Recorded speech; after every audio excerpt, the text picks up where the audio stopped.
Hi, in today's video we talk about Vanda roots, right? So unlike other epiphytes which are potted, right? So the Vanda roots are always exposed. So it gives a good advantage to identify if there are any issues. The first symptom that we see with respect to Vanda when it doesn't like something is you see these roots and root tips, right? The root tips start aborting, right? Moment you see that the root tips are aborting, you know that something is wrong with the plant, right? So especially when you buy a new plant, or if there is an existing plant which is suddenly, see for example this one, right, doesn't have any root tip, right? So this means that it is under some kind of a stress. So what we need, so these kind of plants are the ones that we need to typically keep a close watch on, right? So something is wrong with respect to this plant, right? Maybe there is some kind of an infection or a pest or something is not keeping this plant happy, right?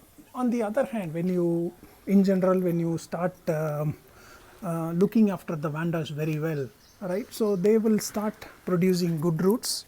They will start branching like this, right? So you see new root tips, and then and when you water the vandas really well, I mean, is they should look like this, right? So you see the tip is the nice pointed tip, and then you see the root is full of water, right? So in Bangalore conditions, so you water the Vanda maybe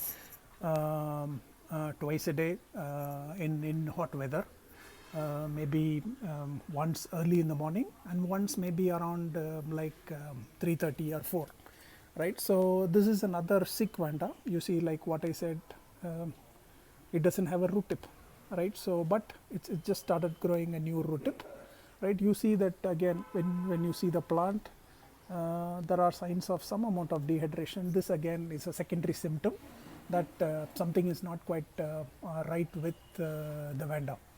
The healthy Vanda, on the other hand, I'll show you an example of a healthy Vanda, right? So this looks like is a healthy Vanda, right? So there are almost all roots have root tips. It has a nice lush green color. The leaves are nice, thick, smooth, no wrinkles, right? So this is an Ascocentrum or Vanda ampullaceae orange.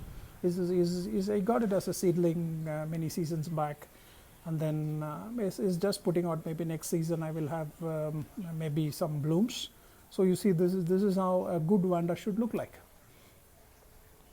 right? So this is another example of a not so good Vanda, right? So you see, this is Vanda fotida, got from a seller. You see,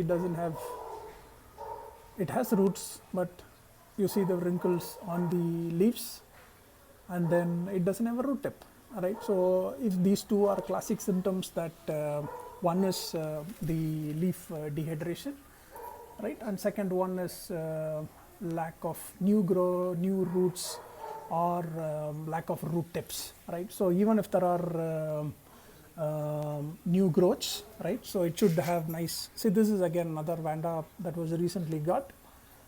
You see, moment you see maybe about 3 weeks from when you have got the Vanda, you see a lot of new roots, right? So this is again reasonably healthy Vanda. So if there are wrinkles in the older leaves, there is nothing much to be done. But if you see the new leaves are reasonably okay, right? So this is again another example of a good Vanda, right? Nice clean leaves. They are upright, nice green color, no wrinkles, right? So this again gives you an example of how to identify nice looking Vanda. I'll give you another example of a not so good looking Vanda.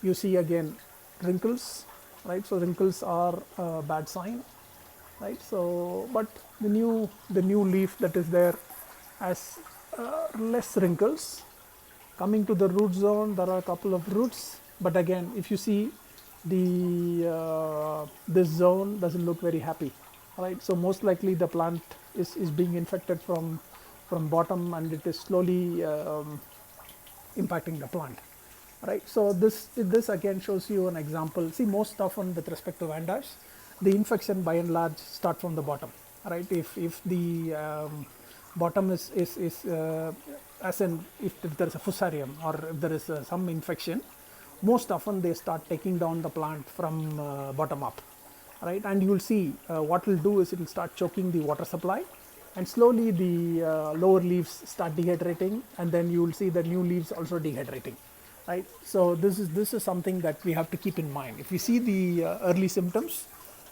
we should start acting on them. So this again is a tessellata, nice clean looking leaves, turgid leaves, nice roots, again full of water. It has taken up water very well. Another example of a newly got Vanda. When it came to me, it did not have any new roots, as in root tips. But after about 3 weeks time, I see you see 1, 2, 3, 4. So there are new root tips. So moment you get a Vanda, and then you start homing them in your collection, you should see new roots forming, right? So these again are examples of healthy Vanda where it is growing reasonably well, right? So again, nice, full of water, and then nice new leaves, new roots, no new root tips, and then the plant looks clean, right? So nice, no dehydration, nice looking leaves. So this is what one should look at.